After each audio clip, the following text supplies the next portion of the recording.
Call of the Raven. Welcome to That's Good Sports. I am Brandon. Every time I try to write a quick paragraph about Lamar Jackson and the Ravens, I end up writing an entire episode for them, Perna. And that's the truth. I was going to add 2 paragraphs about Lamar Jackson breaking Michael Vick's rushing record in my Broncos-Chiefs prediction episode, and before I knew it, I had 2 pages of gushing words for Lamar Jackson. So today, I will tell you what Jackson's stat is even more impressive than him breaking the single-season rushing record on Thursday night, and retouch on yesterday's Janoris Jenkins story as the Giants have released the corner after he refused to truly acknowledge that he did anything wrong by calling some random dude on Twitter the R word. That's good sports.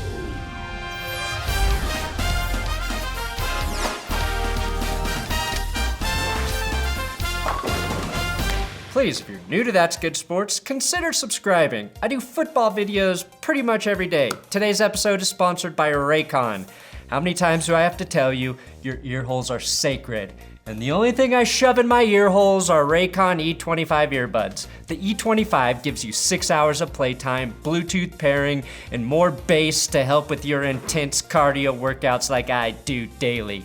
Or when you just want to chillax and casually listen to podcasts like a normal, well-adjusted person. Raycon earbuds start at about half the price of other premium wireless earbuds and have a more compact design that gives you a nice noise-isolating fit with options for any ear hole size. These earbuds really do block out a ton of noise, so click my link in the description below or use code TGS15 to get 15% off your order. These are great gifts to give out at the holidays or bring to holiday events where you want to block out unwanted conversations. Raycon, link, do it.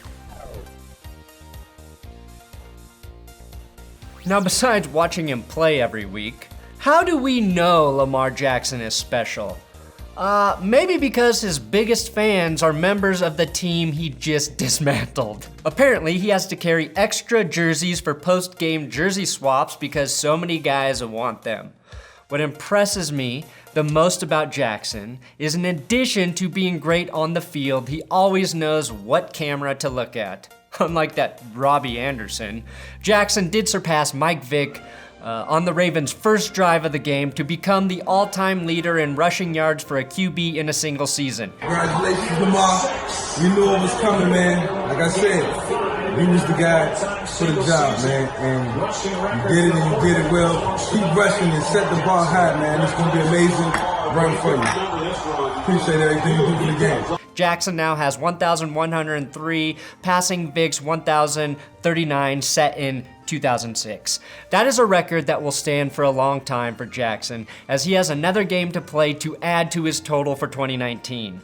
The Ravens already stated if they lock up the playoff seeding week 16, they will start RG3 in the final game of the season, which is smart. And I say that as someone who believes the concern Lamar will get hurt because he runs a lot is bullshit. I want to do an entire video about that myth because the danger is not that a QB runs a lot. It's that a man plays in the NFL and can get hurt in a myriad of ways. Drew Brees hit his hand on a helmet this season, causing him to miss time. Drew Lock hurt his thumb in the preseason, falling to the ground. Jimmy G, not a running quarterback, tore his ACL running, but it was a non-contact move he made on the sideline. Lamar Jackson will never injure himself in a non-contact move because he's too good. He is not 2016 Teddy Bridgewater. Nick Foles broke his collarbone or clavicle or whatever, taking a hit in the pocket because he was in a compromised position throwing. Alex Smith made a lot of defenders pay running, but he had his leg annihilated taking an awkward sack. Lamar's going to take some hits because he runs, but he's probably avoiding a lot of dangerous hits in the pocket because he runs, because he, to some extent, can control how he gets hit, or more often than not, step out of bounds after making 3 defenders miss. Per Joe Buck, you never have to worry about a guy who he is thick, getting hurt, and thick.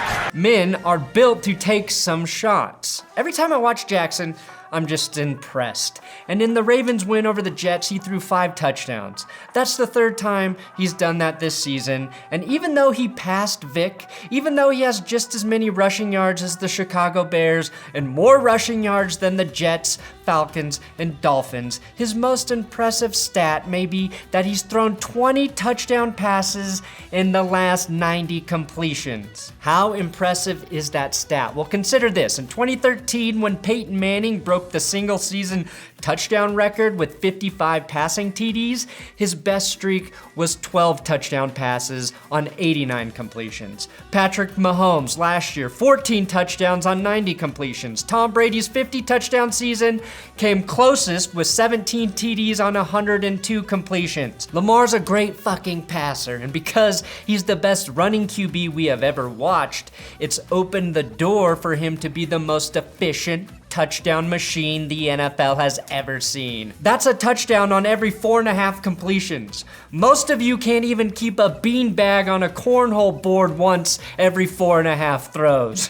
The Ravens are kicking everyone's ass and removing opposing fans from their stadium with a giant raven that swoops in and eats the worst defenders on sight.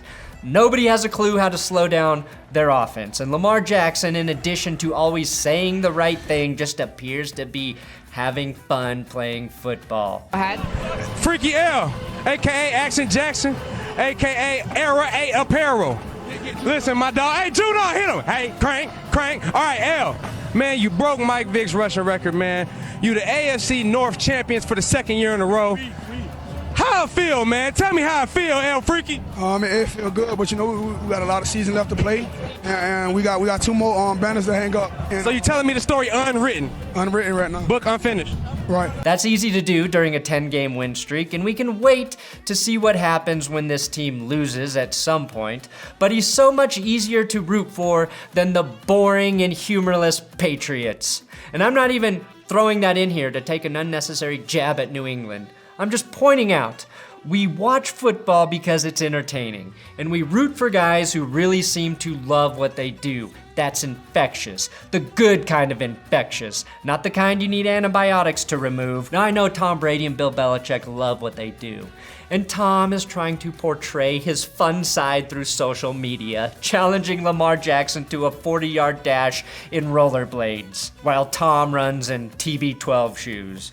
And when asked about it, Lamar's reaction is just, it was genuine. He probably gonna win that race. Roller blades on grass. Oh man, I'm gonna see what I can do. Tom still got a little bit in him. I seen him. That's why you can't help but like Lamar. We have been force-fed the Patriots' miserable, post-game, boring, watered-down bullshit for so long. I am fucking ecstatic. We have the Ravens embracing and showcasing their joy for the game through their individual personalities. And unlike Brady, Jackson isn't yelling like an insane person on the field to show the guys he's one of them. Lamar is all about business, which is why he didn't even realize when he broke Michael Vick's record against the Jets. But I do want to ask you about breaking Michael Vick's single season rushing yard record. It's pretty cool. I don't know when I broke it. I know people. Very early. When I told you congratulations. Okay. Congrats, bro. Okay, yeah. I was trying to be locked in. I was trying to be locked in the whole entire game. The goal is to win. Just look at Adam Gase yelling at Sam Darnold for not being Lamar Jackson on the sideline. Does anyone want to play for Adam Gase? No, he is a joy thief. Look at David Fales' face on the sideline. Forget his last name is Fales, which would make you think he's always making this face. No, instead he looks like he's watching his brother say the wrong thing to Dad.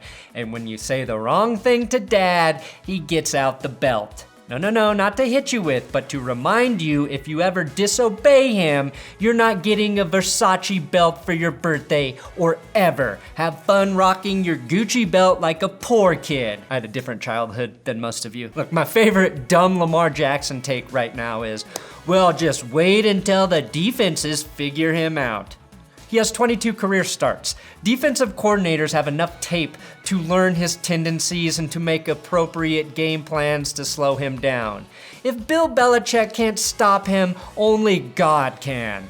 It's not happening now or anytime soon, barring an injury. He's a superior athlete, and he's extremely difficult to defend because of that, and he's surrounded by a great line, great running backs, and a smart offense. And the more he plays, the more he's going to learn to use those skills to pick apart defenses.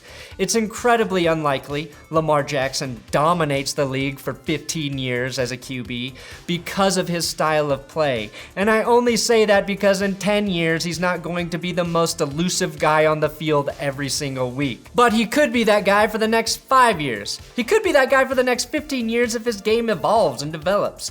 He could win the Super Bowl this season. And if he does that, it really doesn't matter how long he rushes for 1,000 yards every season. I'm so glad I'm the type of person who can just enjoy what he's doing right now, instead of being the asshole who thinks, yeah, but the Ravens will have a real QB problem in 5 or 6 years when Jackson refuses to be a pocket passer. They're gonna look so stupid when they're an average team in 7 years. Those people live very, very sad lives.